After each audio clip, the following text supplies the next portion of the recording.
মহান শহীদ দিবস ও আন্তর্জাতিক মাতৃভাষা দিবসের প্রথম প্রহরে মহামান্য রাষ্ট্রপতি প্রধান উপদেষ্টা ডক্টর মোহাম্মদ ইউনূসের শহীদ বেদিতে ফুল দিয়ে শ্রদ্ধা নিবেদনের মধ্য দিয়ে কিন্তু শহীদ দিবস এবং আন্তর্জাতিক মাতৃভাষা দিবসের যে প্রথম প্রহরে শহীদ বেদিতে ফুল দিয়ে শ্রদ্ধা নিবেদনের যে আনুষ্ঠানিক যাত্রা সেটি শুরু হয়েছে এবং এর পরপরে আমরা দেখেছি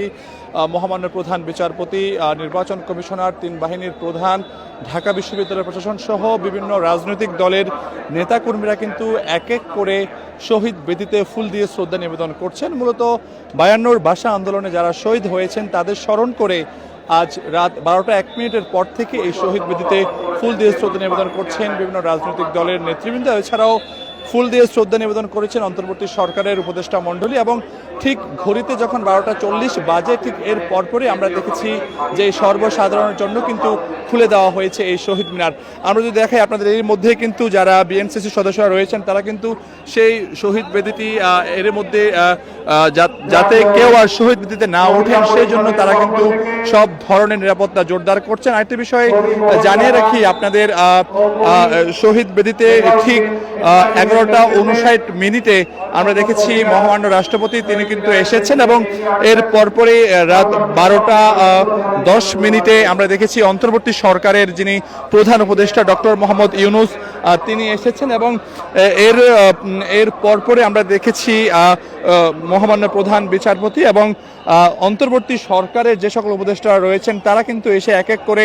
শহীদ বেদিতে ফুল দিয়ে শ্রদ্ধা নিবেদন করেছেন। এই মুহূর্তে যদি দেখাই আমরা বিভিন্ন রাজনৈতিক দলের নেতারাও কিন্তু এর মধ্যে শহীদ বেদিতে ফুল দিয়ে শ্রদ্ধা নিবেদন করেছেন এবং আরেকটি বিষয় আপনাদের জানিয়ে রাখি,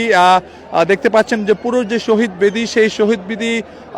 এর মধ্যে কিন্তু যারা ছিলেন তাদের সবাইকে সরিয়ে দেওয়া হয়েছে এবং যদি দেখাই আমরা বিভিন্ন রাজনৈতিক দলের নেতাকর্মীরা কিন্তু প্রথম প্রহরে এই মুহূর্তে তারা এসে শহীদ বেদিতে ফুল দিয়ে শ্রদ্ধা নিবেদন করছেন এবং আমরা যদি দেখাই পুরো এই আন্তর্জাতিক মাতৃভাষা দিবস ঘিরে কিন্তু সব ধরনের নিরাপত্তা কিন্তু এখানে জোরদার করা হয়েছে এবং আমরা দেখতে পাচ্ছি বিএনসি সদস্য তারাও রয়েছেন, পাশাপাশি অনেকে এবং জানিয়ে রাখি সব ধরনের প্রস্তুতি কিন্তু এখানে রাখা হয়েছে।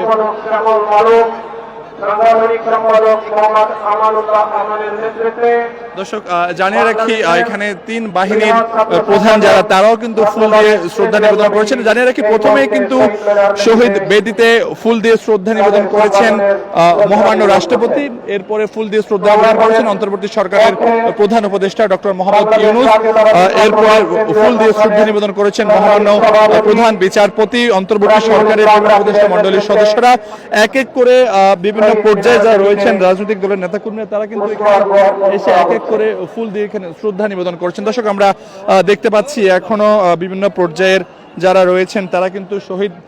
শহীদ যে মূল বেদি সেই বেদিতে তারা ফুল শ্রদ্ধা জানিয়ে তারা কিন্তু নিচে গিয়েছে এবং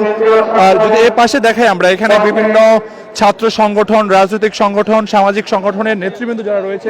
তারা কিন্তু এখানে এক এক করে আসছেন এবং ফুল দিয়ে শ্রদ্ধা নিবেদন করার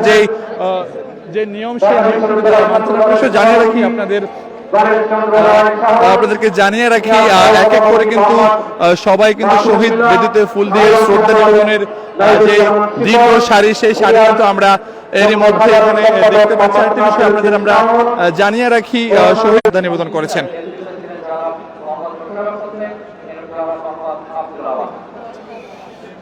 দর্শক জানিয়ে রাখি মহান শহীদ দিবস ও আন্তর্জাতিক মাতৃভাষা দিবস উপলক্ষে 11টা 59 শহীদ বেদিতে প্রবেশ করেন মহামান্য রাষ্ট্রপতি মোহাম্মদ শাহাবুদ্দিন এবং তিনি শ্রদ্ধা জানিয়ে যাওয়ার পর ঠিক 12টা 10 শহীদ বেদিতে প্রবেশ করেন অন্তর্বর্তী সরকারের প্রধান উপদেষ্টা ডক্টর মোহাম্মদ ইউনূস এবং এরপরেই আমরা দেখেছি মহামান্য প্রধান বিচারপতি এবং অন্তর্বর্তী সরকারের যে সকল উপদেষ্টা রয়েছেন তারা ফুল দিয়ে শ্রদ্ধা নিবেদন করেছেন। পরবর্তীতে প্রধান নির্বাচন কমিশনার, তিন বাহিনীর প্রধান, ঢাকা বিশ্ববিদ্যালয় প্রশাসন সহ বিভিন্ন গুরুত্বপূর্ণ ব্যক্তিরা কিন্তু এখানে ফুল দিয়ে শ্রদ্ধা নিবেদন করেছেন, শহীদদের স্মরণ করছেন যারা মূলত 52 ভাষা আন্দোলনে শহীদ হয়েছেন। সে সকল শহীদদের স্মরণ করে কিন্তু তারা এই শহীদ বেদিতে ফুল দিয়ে শ্রদ্ধা নিবেদন করেছেন। প্রকৌশলী মোহাম্মদ শামসুজ্জোহা ও সাধারণ সম্পাদক প্রকৌশলী মনির জামানের নেতৃত্বে পুষ্পস্তবক অর্পণ।